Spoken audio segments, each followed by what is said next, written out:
Testing.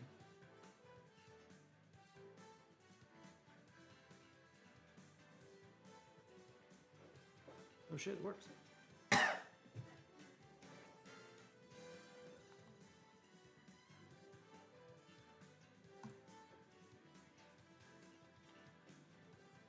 benefit of streaming to no one is I can just do all this at the beginning of the test.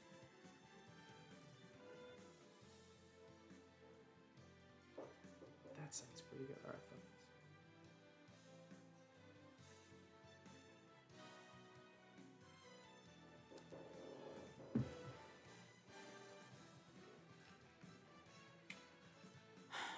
Alright,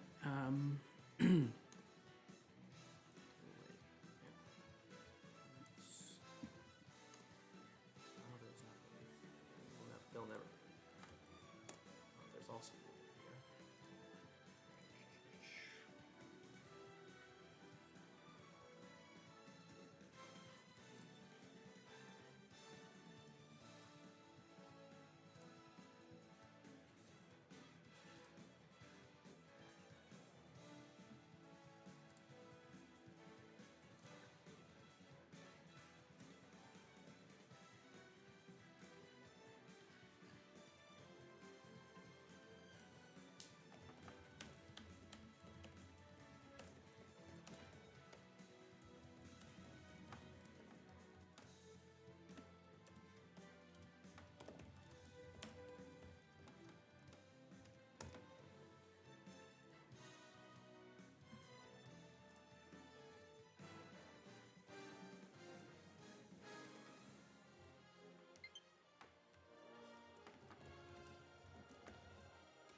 this is an attempt to do something that I've wanted to do for a couple of years now. I'm only streaming this because I think it just helps me do it all at once. Hopefully I'll just download all this footage and actually make a watchable video. But this is the first attempt at something I'm calling Untested Arcana, which is like a little video series where I make tabletop RPG content. I think initially Dungeons & Dragons 5th edition, pretty much entirely subclasses probably, just based on things, recognizable things from pop culture, and the hope is to sort of use these things that people already know, characters, power sets, things like that, to show how you translate ideas like that into game mechanics. In this case, tabletop game mechanics, is that's the kind of thing that you can do really rapidly, unlike making a video or something. Whether I keep this in or not, or if someone watches this later, I'm Dan. I would say I'm a professional game designer, though I've primarily worked in sort of unusual games, health games, serious games, some board game stuff, a little bit of video game stuff here and there, but not a ton. But I've been, playing D&D for a while and making D&D homebrew content, some stuff on DM's Guild. It's not much fanfare. It's not particularly good at marketing, things like that. I saw, a channel like Tulok, which I really love and was really the thing that got me to finally play D&D, even though I'd wanted to play for years. I just never got around to it. And I really liked that he took this activity, which is making characters, which is not useful as a skill. It really is only as useful as the games you get invited to. But what was so brilliant about the building character series is that it teaches you not just here's how to make Spider-Man. It's here's how to make decisions about character building. And I kind of want to do the same thing, but for making content, and specifically for making homebrew. And I think, like I said initially, subclasses, because I think that's the kind of thing that people really like to homebrew. I know that's the thing that I started out on. It seemed really fun when you go on subreddit Unearthed Arcana. It's all subclasses. There's some classes, you see some races and spells and stuff, but subclasses are where everyone sort of gets into it. And as someone who's been doing game design for a long time, narrative design for a long time, I think there's a lot of interesting lessons to be learned from how you make these decisions, how you translate, something you see on screen into a game. How to, we'll get into it as we do that. You know what? Don't let a single one get away. Oh God. It's alright though. No one will ever be here. I don't have to worry about timing. But here's the central conceit. I want to give myself sort of a time limit, and I realize I should have set up some kind of. We'll each need to take down about 10. Stow your fear. It's now or never. We'll win this. I know we will.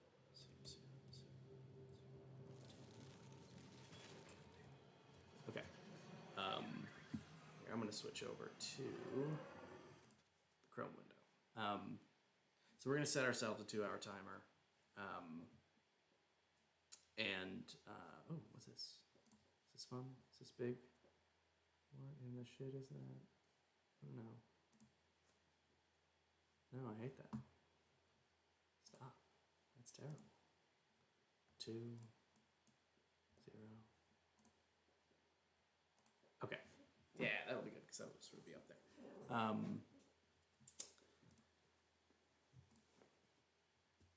I've lost my train of thought.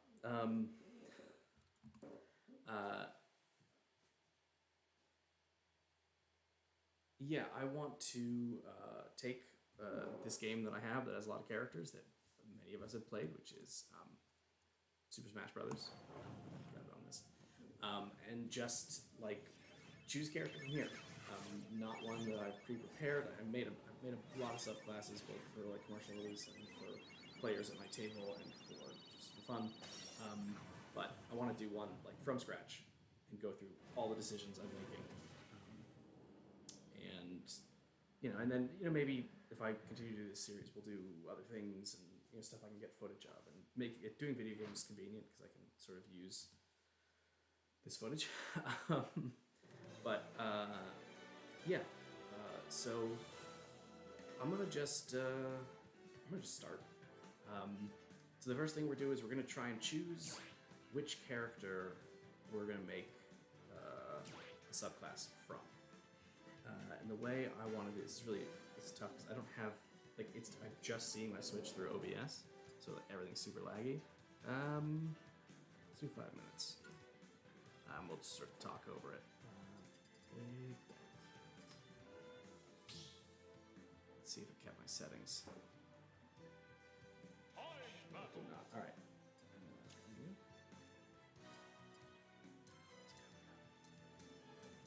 Alright, I want to give myself the best chance of something interesting, so we're going to turn CPUs.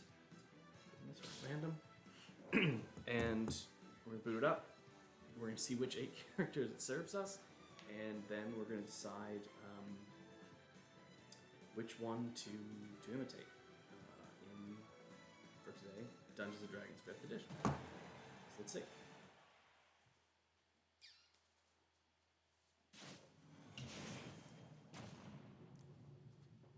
Oh boy. Okay.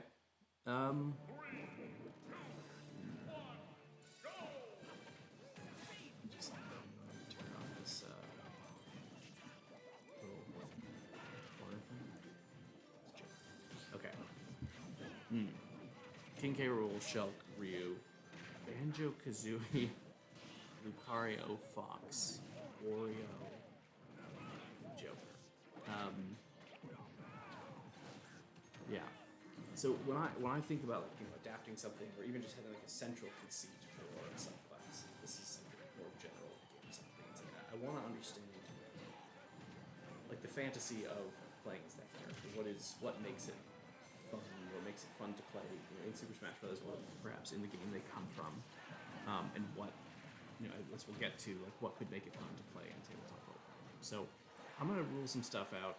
I haven't played Xenoblade, so I don't know enough about Shulk.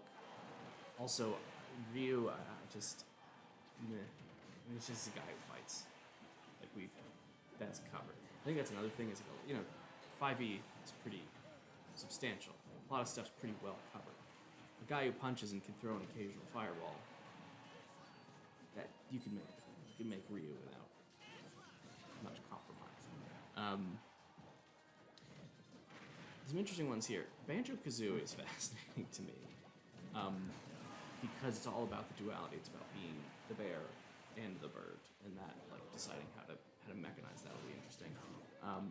Fox I find uninteresting just because he comes from a series that is almost entirely vehicle based. So it's not D&D doesn't really do vehicles super well, at least not in a fun character way. Making a subclass based on vehicles, kind of nothing. Wario I like, but also what are his defining characteristics? He's just a Mario. He jumps, he platforms, he eats, I guess. And Joker, again, I'm sure you're very interesting character. I have not played it, but Banjo-Kazooie and Lucario and King K. Rool. King K. Rool is really interesting to me. He's a boss character, but again, I haven't played his game. So, all right. Banjo-Kazooie, Lucario, Wario. How are we doing on time? Am I covering up the timer? Yes, I am. Get 2.5 minutes.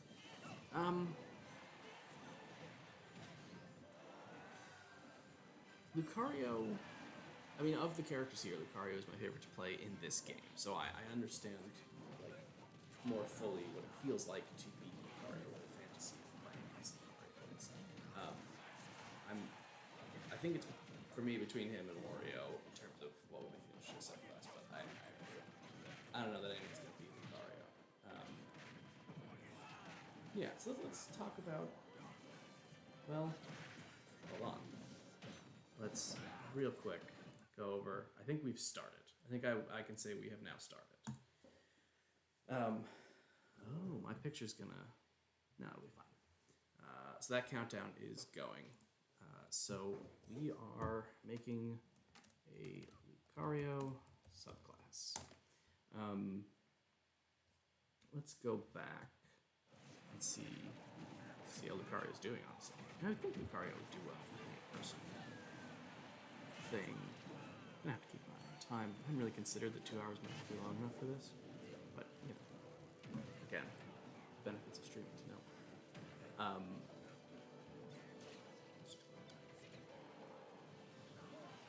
What's going on?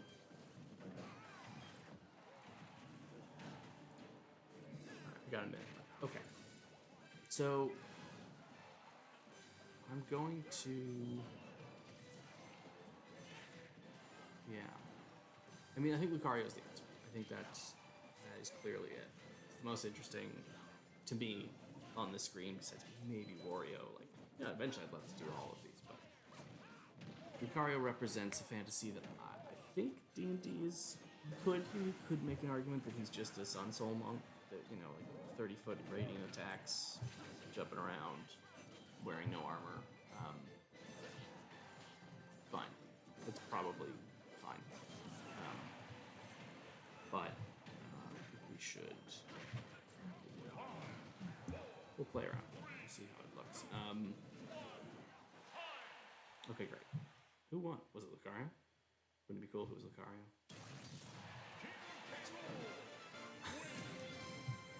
Alright. I want to set something up real quick before we jump into like the content creation component. Also, it being Pokemon is kind of has some benefits. Is there Pokemon? Where is it? Everything's so small. Yeah, great. Let's turn all these shits off. I'm gonna cut this. How do I... Oh, is it behind the thing? Yes, it is. Alright. Let's see if you can name this. And go grab Lucario, one of these, just normal color Lucario. Lucario is gonna fight. I don't know. Where's Pokemon Trainer? Pokemon Trainer. Okay, so we'll come back to this if we want to like see him in action or whatever. But for now, I'm gonna go Chrome, and we're gonna start the process. The other thing I want to do with these videos is I want to build all of these directly in D&D Beyond. I think most people making homebrew are using like GM Binder or Homebrewery, and I that's great. I've done that a million times. It's, you know, a PDF is obviously widely shareable, and it, you know, looks great on Twitter for as long as that exists. But I don't know. I think a lot of people are increasingly playing their games online and don't know how to use the tools to set these up. But you know, their DM, you know, you may send them a homebrew subclass, be like, hey, you know, can we try this? Like, sure, but like, how are you going to do it? You guys set up in D&D Beyond, and like, I want to make these straight in D&D Beyond, share them to the public, and then if for some reason somebody stumbles upon this video and actually wants to do this, wants to play this in a game, it'll be there. It'll be available to you. You can just add it to your collection and boom, like you could play it straight digitally. Also, you know, knowing that 1D&D is coming and will be sort of digital first, and assuming they're going to sort of use the back end or something like the back end they made for this, it could be good to sort of make an instructional video series about working in this back end. And if, you know, if I do this for long enough, certainly I will start to make 1D&D stuff in here. But I'm sort of all over the place with this. So when I do this, I'm a big Google Docs person.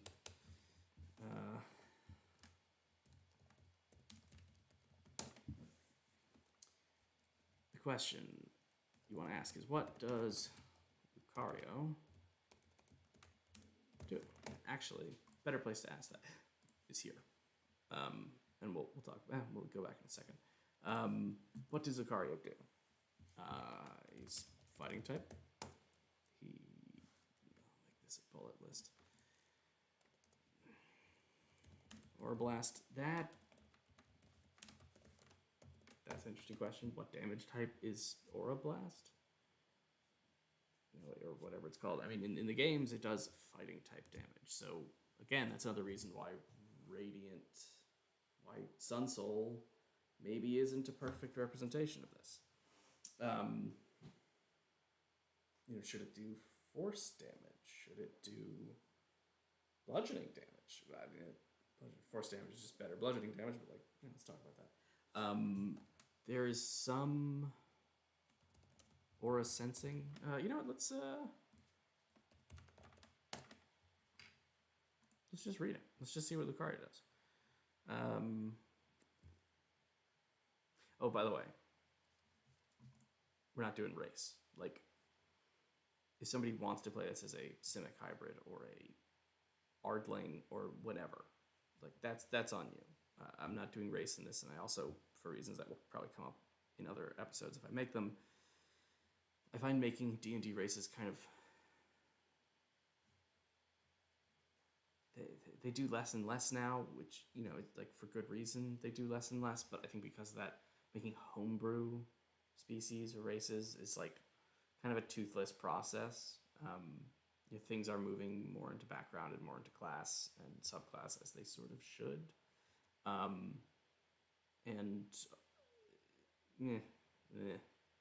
Anyway, I'm not dealing with the biology of it, but let's see, what can we learn from Bulbapedia about Lucario? I mean, well, this is good. It learns fighting normal, steel. Oh, steel type. That's an important component. Steel type is in there. That, I think, is going to come up. Steel type is part of this. Learns a lot of stuff. What's its sort of relative stats? It is a character that focuses mostly on special attack, but its attack is quite good. So to me, if I'm translating this into D&D, the answer is can use weapon attacks, can do magical damage. I'm not going to say spells right now. We'll deal with that later. Not super defensive. Not terribly fast. I don't know Pokemon stats that well. Is 90 very slow? Is 90 very fast? Who knows? Mega Lucario. Oh, should we include Mega Lucario? Yeah, let's include Mega Lucario.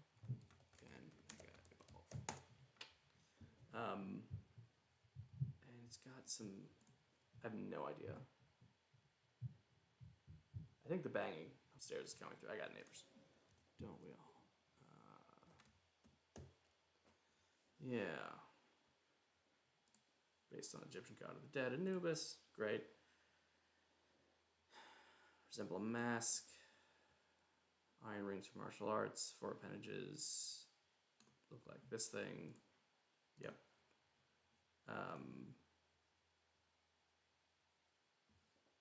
Yeah.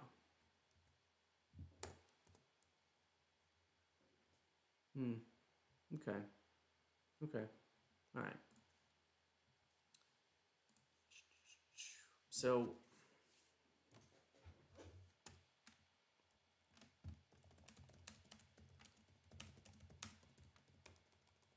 what does it feel like? Like when you're playing Super Smash Brothers. Oh shit, I'm gonna put the Super Smash Brothers thing in. More damage. More hurt. More damage. Not part of the Pokemon game.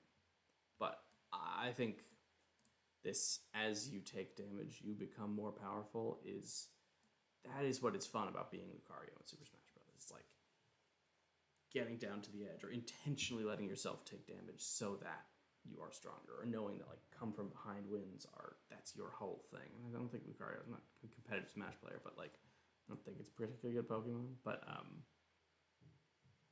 yeah, okay. So what does it feel like? This is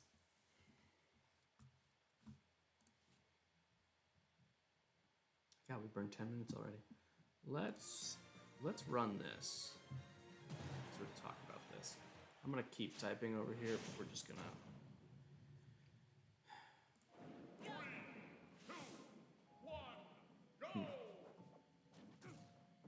So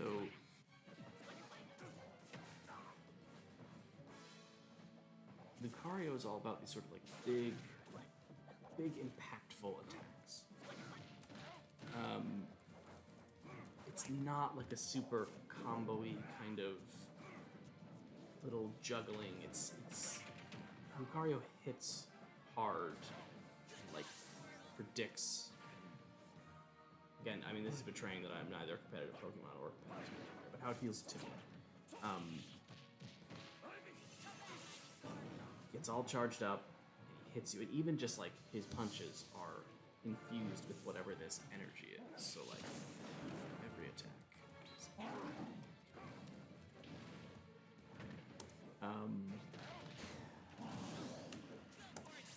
There is.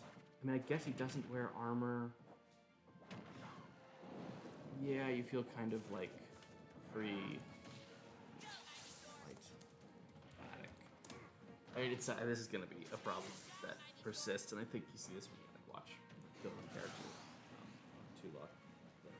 So many characters punch and don't wear armor in popular fiction, so like everybody's gotta have mage armor or armored defense, or dragon scales or whatever. I really hate that we're starting this way. Like to do an unarmored defense character. Probably we have to do an unarmored defense character. I think we could maybe try to make some argument that by virtue of being steel type, they're armored. But really, the spikes, I feel like, don't play a role.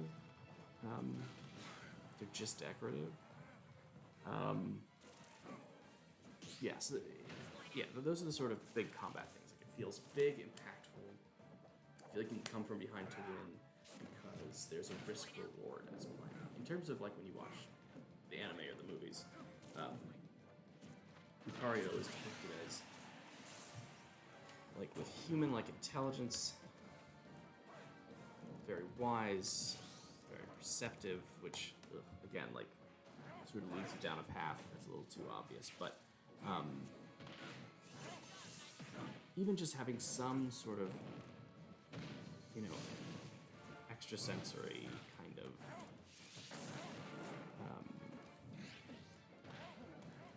abilities, especially pertaining to like people. So it's not like perception, isn't it? It's insight. Is really what it's about. So yeah, Lucario's pretty simple. Fighting type, aura energy, which we'll talk about the typing of that, and yeah, and then Mega Lucario. And Mega Lucario is just more. It's just more. I think I'm starting to sort of like hatch a little bit of an idea about Mega Lucario. So, oh well, look at that. Well, we've lost. The Go Charizard. Okay, well, good for you. Lucario's a good sport. Let's jump back. So when I'm designing a subclass, when anyone's gonna design a subclass, there is one big decision to make up front, and that is what class. And so let's. I had this pulled up, and then I closed it for some reason. And we're gonna do, I don't know, that one. Great. Awesome. Boom. All right. We're gonna do this one. Oh, and yeah, great. They got names on them. Okay. So this is a big thing, when you're designing a subclass, you have to design a subclass for a class. And I want to sort of break these into some categories and talk about, and actually worth pointing out, this is exactly the same decision you'd be making if you weren't making homebrew, if you were just building Lucario, going through and being like, who here doesn't remotely work? Which class should I be looking at? Should I start looking to the subclasses and the spell lists and the class abilities and stuff? Let's see. I'm just gonna go through. I'm gonna say Artificer, D, totally unsuitable. Lucario doesn't have bits and bobs and objects. If there's a Pokemon that's an Artificer, I don't know who it is, but like Artificers are defined by scaling up the amount of magic items they have, and that's just not what we're doing here.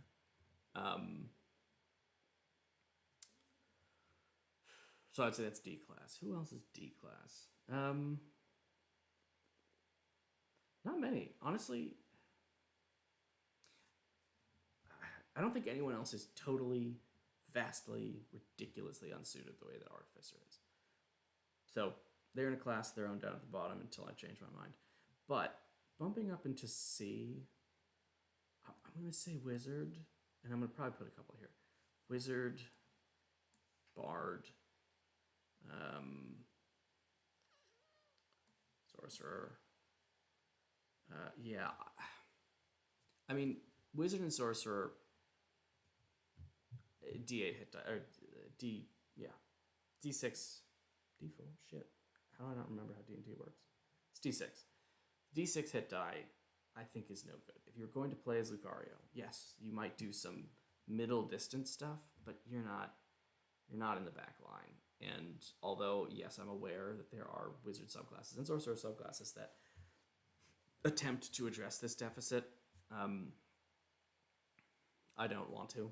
I just don't think that's interesting. I also don't find intelligence to be an interesting soft stat for Lucario. I don't know. Like, I think you can make an argument for wisdom. You can make an argument for charisma. I'm not sure I hear the argument for intelligence. So Wizard's out. Sorcerer, I think it's too spell focused, and I honestly don't. I have some doubts about full casters at all here because Lucario, like, Aura Sphere is it. It's not. I mean, what was on this like moveset?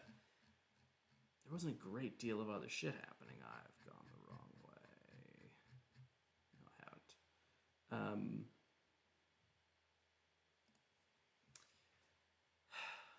There's not a great deal of other stuff. There's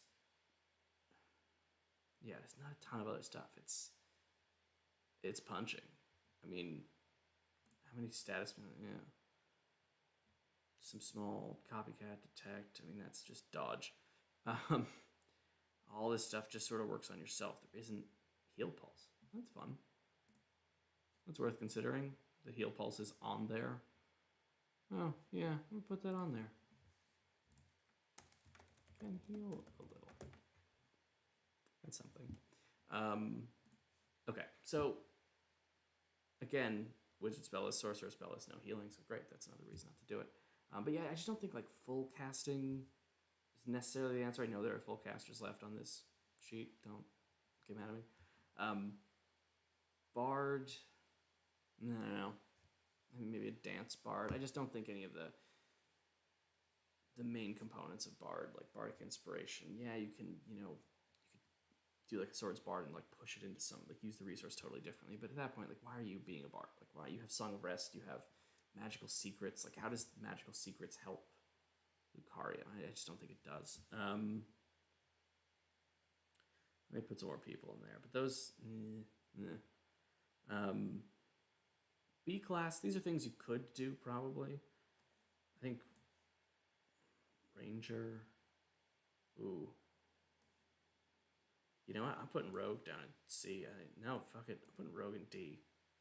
Yeah, well, I didn't even see that. Rogue is totally unsuitable. I think this will come up if I make more episodes. Rogue is an interesting class. It relies entirely on the attack action, but doesn't get multiple attacks. It is a all or nothing, which I realize kind of sounds like what I was saying about Lucario, where it's like big hits that matter, but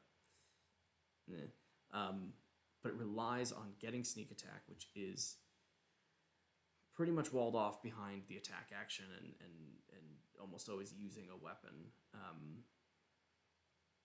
And honestly, like, gets some cool abilities, but if you want to put magical damage on it, like, you gotta get kind of weird with it. You could make the argument that something like the Psy Knife, that's kind of like Aura, yeah, but like, I don't know. I don't think the fantasy of having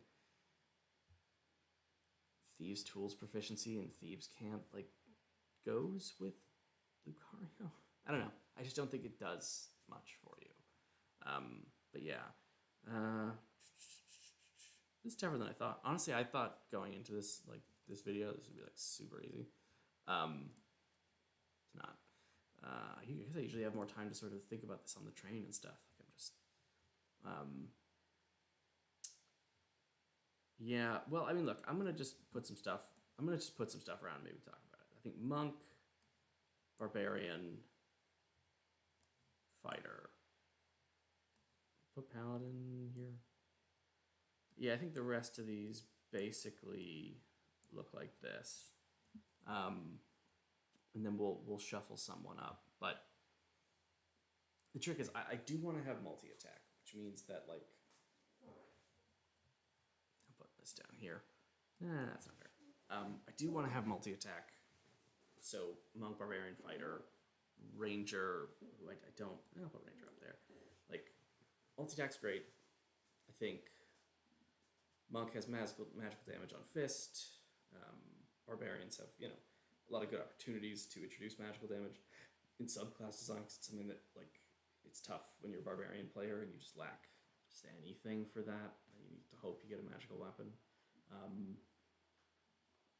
I like that rangers have spells. I think what puts, like, paladin in B as opposed to A is armor. I think you could get away with feeling like Lucario in medium or light armor, but I just, yeah, you know what? I'm gonna do something weird here. I'm gonna put paladin up here. I'm gonna switch that because you could make a no, fuck it, what am I saying? Dexterity. They have to have dexterity. So cleric and druid, they're great, but they're just full casters, and like that's, I just want multi-attack. I don't want to have to worry about it, and I have to want to justify it, and I don't have to make it a 6th level class feature or subclass feature to give multi-attack. I just want to get multi-attack.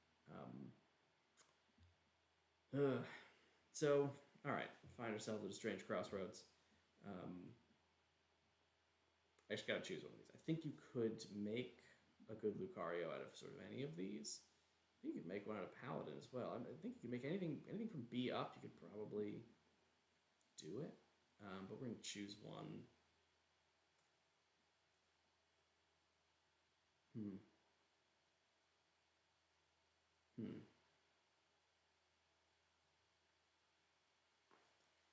I will say this. I like fighter. Fighter's great. Let's do this. Put these all up here and then take them down one by one until we have one left. I like fighter, but it gets 4 attacks per attack action, and I think that's cool. But if we are going to be adding impact to attacks, adding number of them is just going to become kind of tedious. It's like constantly calculating, all right, do this attack and add this thing, and do this attack and add this thing, and like I think that kind of juggly like speed thing is just not what it feels like to play as a Lucario. So I think a class that just does regular multi-attack, 2 attacks per action, all the way up to level 20. I'm gonna do this. I'm gonna take Monk out because we're just gonna end up making Sun Soul, and that's lame. And I want to do that. I can't believe we're ending up here, but I'm gonna take Barbarian out because oh boy, what have I done here?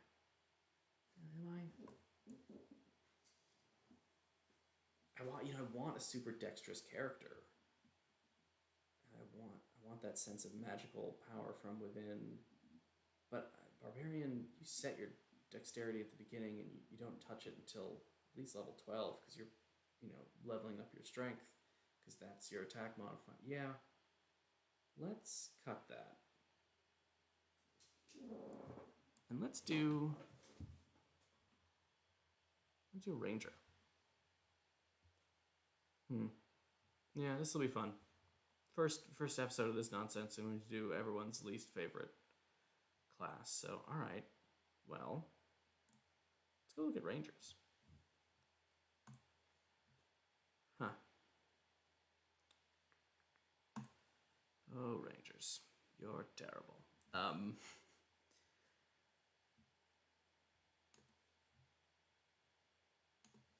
So you had fighting style. All right.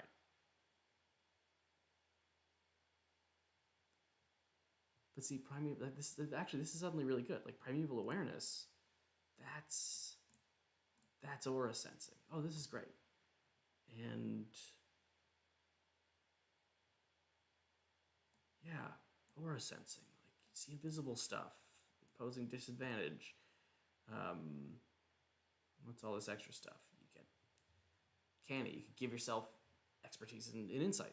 You can give yourself expertise in insight, and then I don't have to build it in as a subclass feature because you can just give yourself expertise in insight. And a little bit of sort of self-healing, whatever.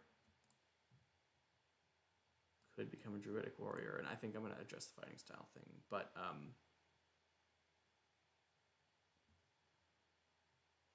this prime, yeah, and you could switch it out for this, which gives you sort of aura sensing, speak with animals, beast sense, speak with plants. Yeah. I think ranger.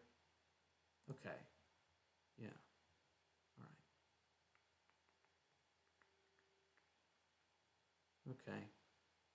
Huh. Didn't expect to find myself here, but all right. Well, what's the breakdown of a ranger subclass? Ranger's interesting too because they've like really gotten super bloated as 5th edition has aged, because they're just like constantly trying to fix mistakes. Should I be checking that this stream sounds good? What? Nobody's here.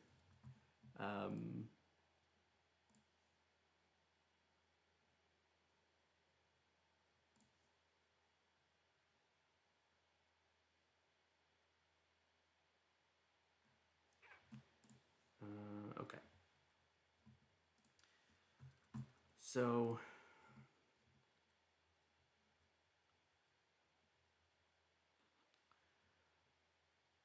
we're looking at least one. God, this is like 2 or 3. At least one third level feature. Ooh, you know what? Actually, pull this nonsense up.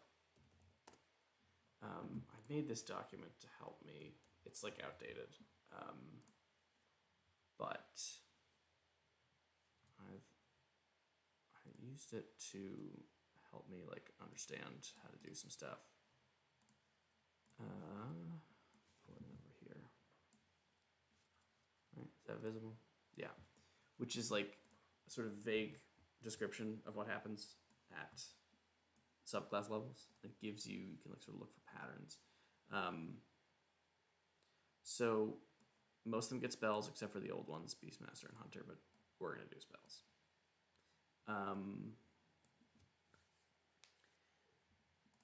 Something that multiple features. So this one just gets Beast Companion because it sucks. But then you get oh, this is old Fey. Yeah, this is old Fey Wanderer.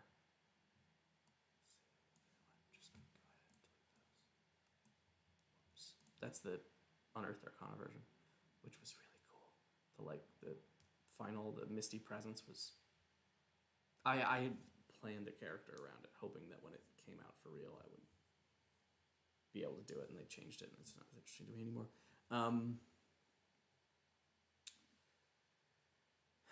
So usually they get some kind of like vaguely useful static ability, like this detect portal or whatever, and then a damage boost. Something that is either a small amount on every attack or a larger amount on one attack per round. So like this, the Swarmkeeper gets a little force damage. The Fey Wanderer does get some psychic stuff. The Gloomstalker gets the ambush thing, which is nonsense. Horizon Walker gets big force damage thing.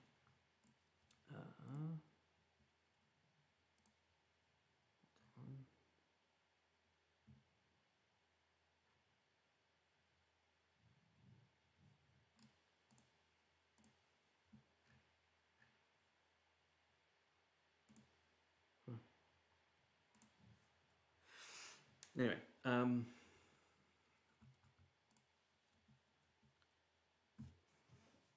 So we obviously want some sort of aura boost thing. That could be our basic sort of buff. But I want unarmed fighting. I know this sounds very stupid. And like, why not just take the feat?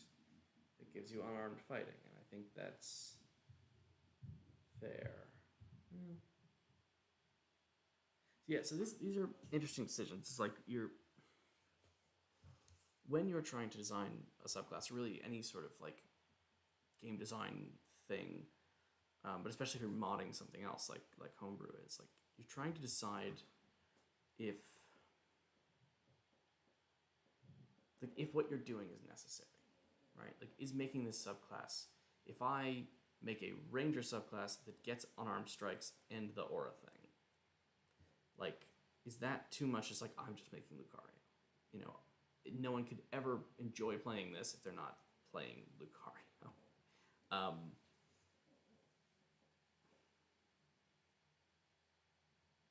Whereas if you say that Lucario's unarmed strikeitude is something inherent in his species, that the fact that he does unarmed strikes is a species thing, and that actually I want to play something that uses aura to enhance my sword or my bow or my knives.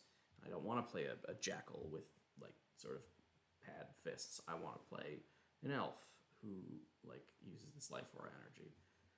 That's yeah, because you could play it as like a, you know, because unarmed strikes are always strength. Oh, this is, I really did not prepare for this. I really thought doing this like within 2 hours would be really easy, but we're 30 minutes in and I'm concerned.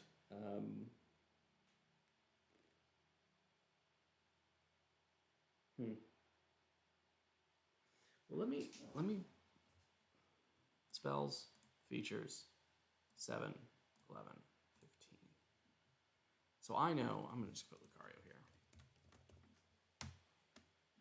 I know that I want probably sensory and healing. I want the spells to be not particularly offensive, because I want this character to like focus on like fighting with their aura and then using their power in sort of more subtle, maybe out of combat ways.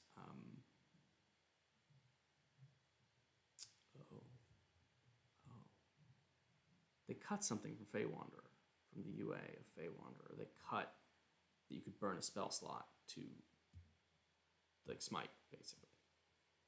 And that could help. That, I think I might add that. Right. So this is some kind of aura feature. Extra damage. Maybe added distance on attacks. And I actually think that we can look at like the Swarmkeeper, right? Because, right, they get this. They get to do different stuff with it. I think we should do that. We should do different stuff with it. You can either use your aura to do this or do this or this, because part of what makes the aura cool is like you can either like hit really hard in person or you can like extend. So maybe using the aura to push, like adding range to attacks. Yeah, like you can extend the reach of your attacks with aura, or you can. Okay. Yeah, okay, well, we're starting to form something here. I don't think I need the unarmed fighting. And I think that, no shit, like 1 monk level. Sorry, I'm all over the place on this. No, that's good, okay. Do that. I think this is Mega Lucario. It's the final feature, which is just like a transformation, which some subclasses have. I mean, it's basically a paladin thing. Like every paladin capstone is a transformation. But I think that's what we should do. We should do like a transformation. I think it should be triggered by peril. Right, because I think here,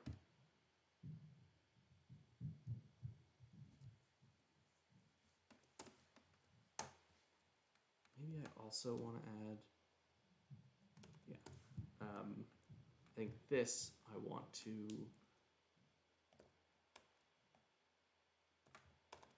add aura power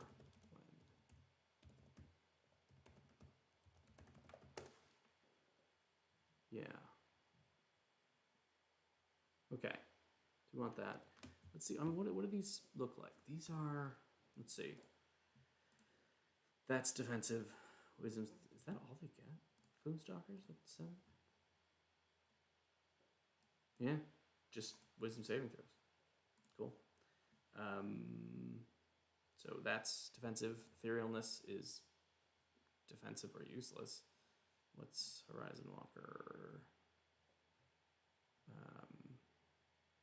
Sorry, Fey Wanderer gets Guiding Twist, that's defensive. Swarmkeeper gets Writhing Tide, which is a flying speed. It's not defensive, but it's certainly not attacky. Drake Warden gets I'm ignoring that one because it just hurts more. But the Hunter gets defensive tactics. So like 7th is sort of a defensive thing. So alright. Something defensive here. But I think that's kind of interesting. Like we're flipping it on its head. Like instead of you getting more defensive, you just deal with the fact that you suck now. Like that you're just getting hurt and getting hit and getting punished. And now I'm just, instead of making you get hurt or hit less, I'm just giving you some minor benefit to that happening. And then this one is more attacking, more attacking, more attacking. I'm just gonna write improved aura here. And we're gonna go from there. But okay.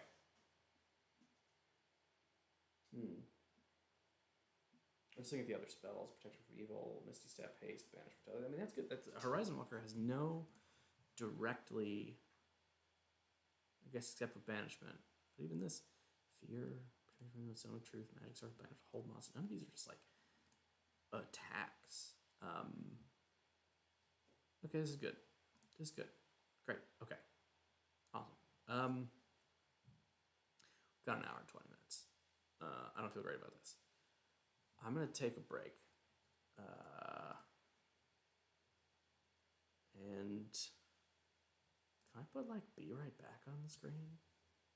I don't know how any of this works. I'm just gonna. Oh no.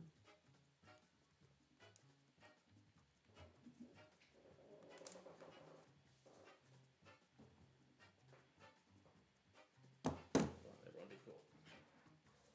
Chat's going nuts. They will never be in orange. That's the secret. So this is just me sort of live filming. Well, alright, I'm gonna get real lame with this for just a second. I'm going to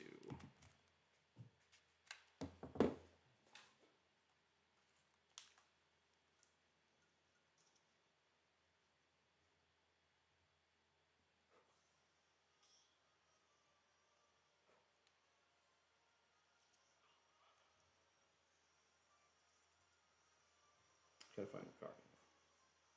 There's too many characters in this game.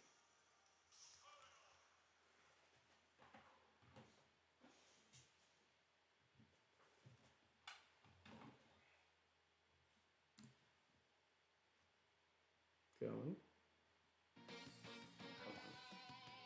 Come on. Oh, am I playing? No, no, thank you.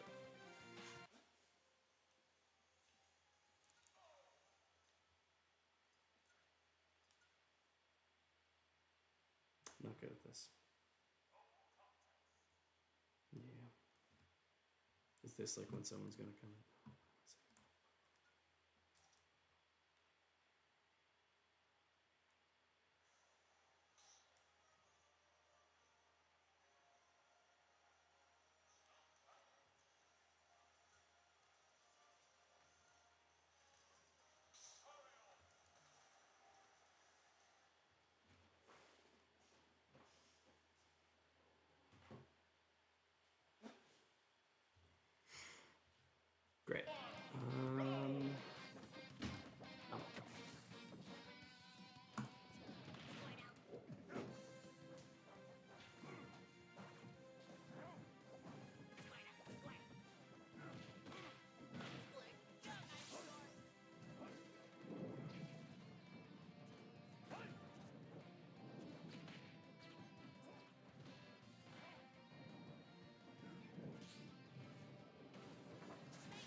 excellent time. Again? God, Lucario's terrible. Why would I choose Lucario?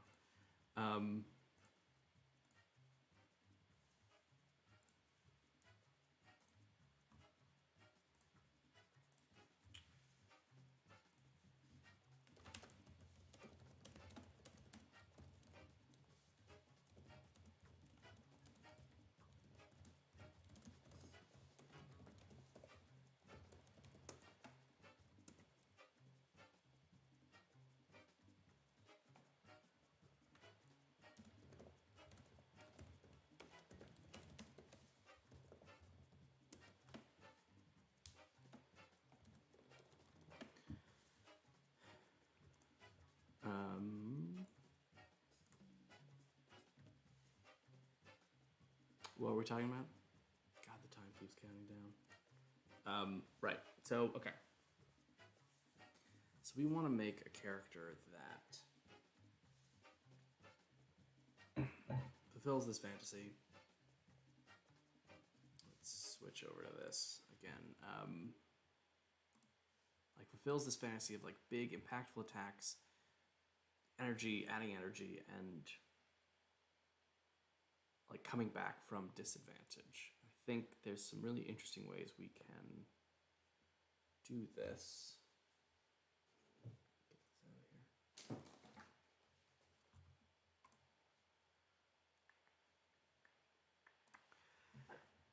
here. Yeah, I think this is where we start doing the stuff. So we are doing this for Ranger, and so you can make stuff from scratch, but like, don't. I mean, you can, but God, is it really annoying. So I'm gonna choose a thing that I think is similar enough, which is Fey Wanderer, and we gotta think of like a fun name, like a fun like central conceit, right? So, boy, 2 hours is not enough, and also feels like an excruciatingly long time. This is gonna be an interesting year, trying to figure out how to make this concept work.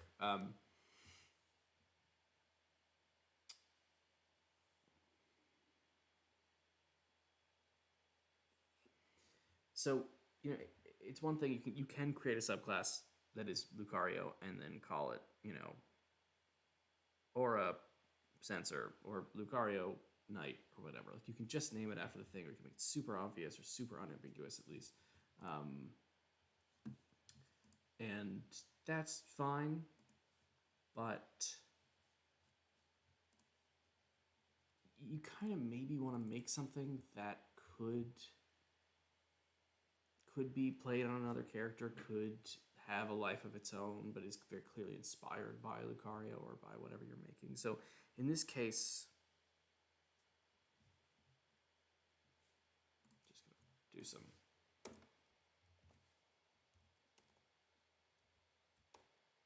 Oh gosh. Come on, man.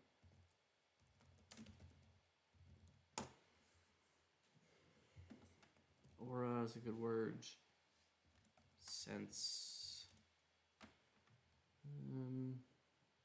What other words happen around here? Steel. Steel type isn't gonna matter.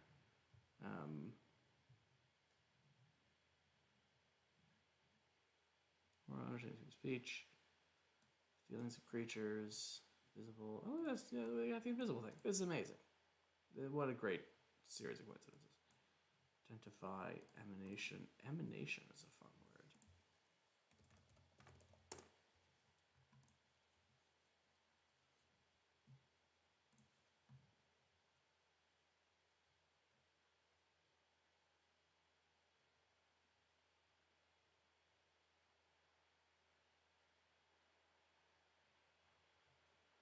All right, so we'll do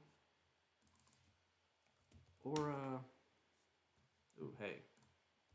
If anyone watches this and takes a single thing away, it's that relatedwords.org is just like the best website in the world. And that you should be using it when you're writing, because it's like way better than the source. So yeah, you've got like Horizon Walker, Fey Wanderer, Beast Master, Drake Warden. It's all these verbs that describe sort of mastery or travel, or it's like behavior. So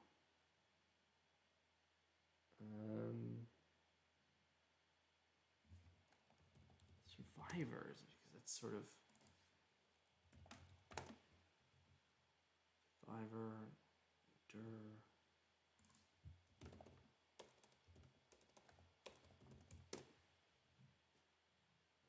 Keeper.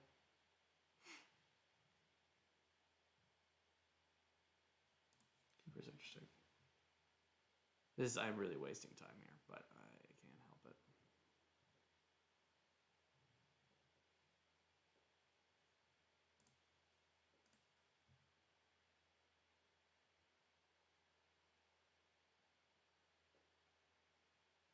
I'm gonna go with Aura Striker for now. We're gonna do that. This is 0.1. Oh, right. This is version 0. The whole joke of the show or the channel is like it's untested. We are just doing first draft. Like, again, I should probably make this more clear, and maybe y'all get better at this. But yeah, the idea here is to learn not how to make perfectly finished, amazing things that Wizards of the Coast should be publishing tomorrow. This is making things that your DM will probably let you try, or that you should, as a DM, be willing to let your players try and test. And it's just about getting to that first draft. So we call this the Aura Striker. It's a little more aggressive than most.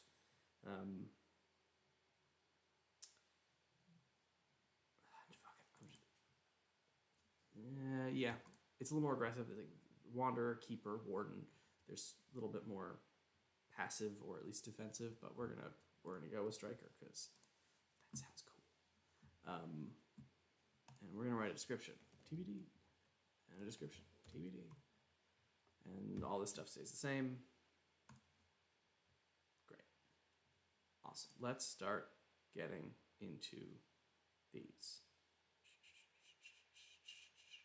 Okay. Do we have two different abilities here? We have. Ooh, actually, should I have copied Swarmkeeper? Yeah.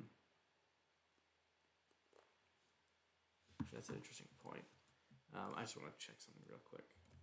When you make a Swarmkeeper. Right, this is another useful thing to do, is like make characters as you're doing this.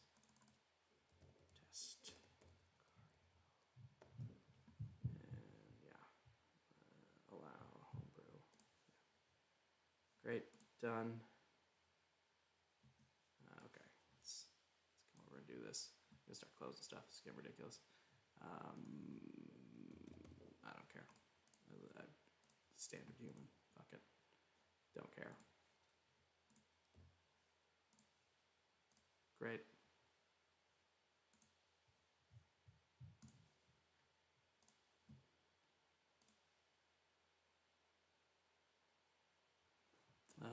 Our Striker's on there already. Isn't that cool? Swarmkeeper. Great. Next. They're all 8s. This guy sucks. None of this matters. I just need to get to this point. So, attack. Other. So this just takes the... Oh, it doesn't even show up. Bonus action, reaction, other. It doesn't even show up. You have to press your own D6. Well, we don't like that.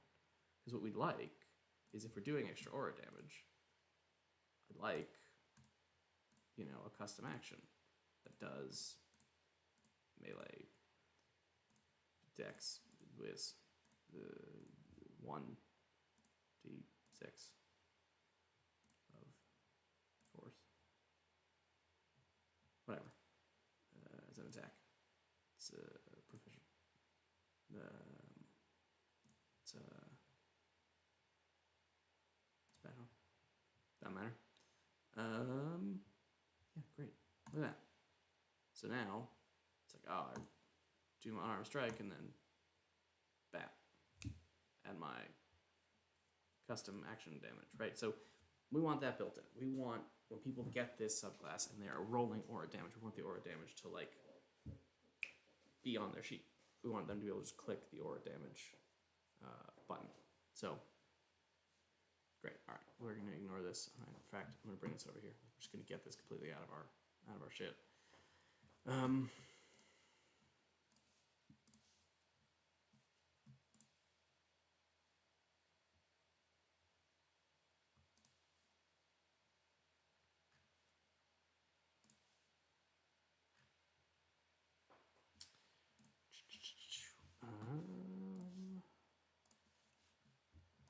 Okay, so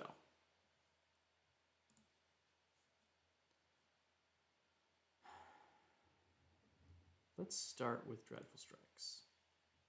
So we are making a new ability.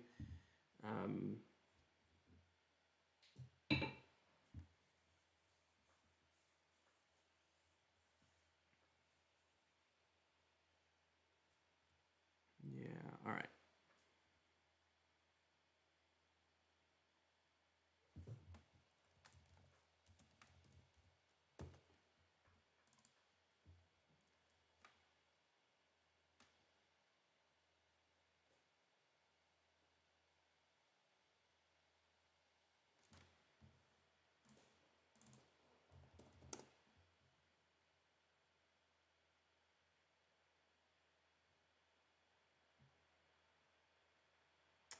What are the moves called anyway? Yeah, aura moves. Oh, they're gonna be everywhere. Here we go. Here we go. Aura Sphere. It's called Aura Sphere. Okay, but this is interesting because we can make this Aura Striker. We'll probably just change Aura Striker from something else because it's really stupid. And for now, I'm not going to be like writing really amazing new stuff. Like maybe I'll do that later, but I just want to amend this language. So this is a 3rd level Aura Striker feature, right? And okay, some small things. We want to change this from weapon to weapon attack because we want to leave open the possibility that someone is doing it with unarmed strikes. Not that it matters, but it could matter. So we're gonna just, this is flavor stuff here, flavor stuff there, and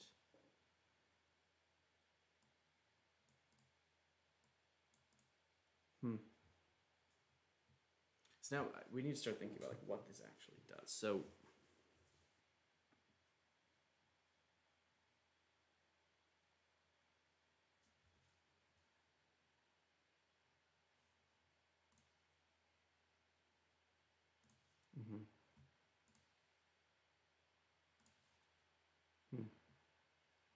okay, yeah, this is good. This is good.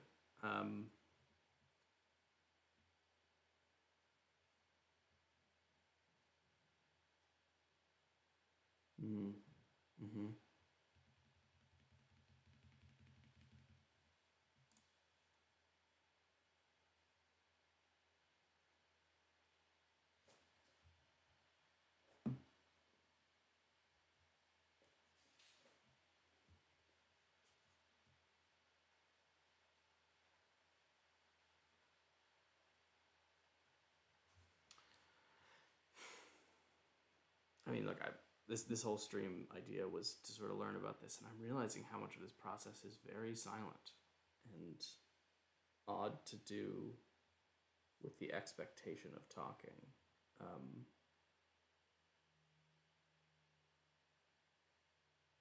But what I'm trying to talk out loud, ignore sort of what's going on. Actually, let me open the window. It's incredibly hot. Hold on.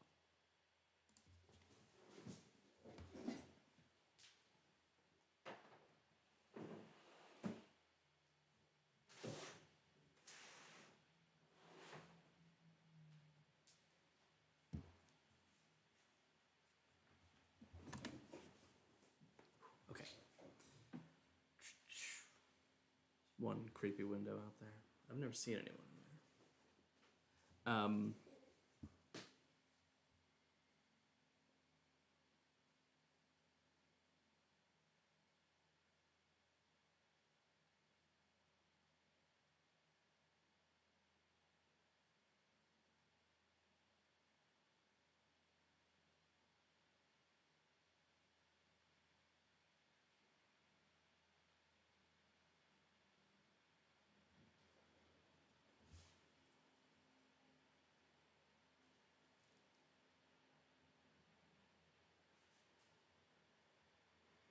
Hmm.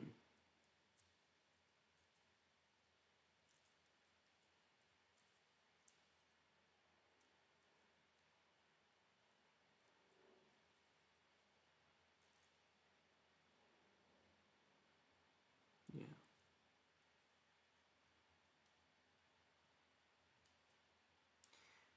We want to use this aura to either deal force damage to deal additional force damage, or extend the reach of our attacks. So like,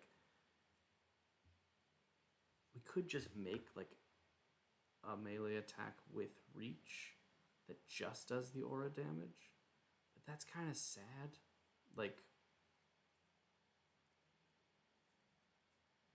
if you're doing, let's say, 1d8 or 1d6, honestly, doing 1d6, doing 1d6 damage with your weapon plus 1d4, maybe let's screw it, plus 1d6, force damage because you added aura to it. Like, having a distant aura strike that is like just 1d6, it's like really lame. Maybe the sort of big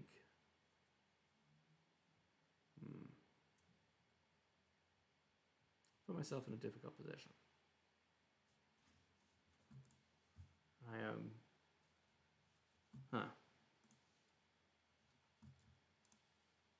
we are an hour into the 2 hours. Little part of me wants to give up. The issue is, what I want to do is stop streaming and work on this. But then I don't have any of the decision making, and the whole point was to document the decision making.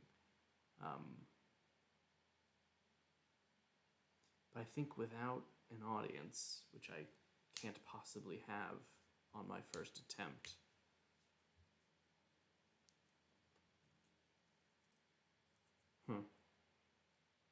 it was fascinating.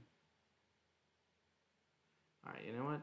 I'm going to do something dangerous, which is that I am going to stop. Don't know who I'm saying. I guess if anyone watches this, you'll know what's happening. I'm going to stop. I'm going to go into working mode quietly by myself. And I'm going to come back tomorrow and stream again.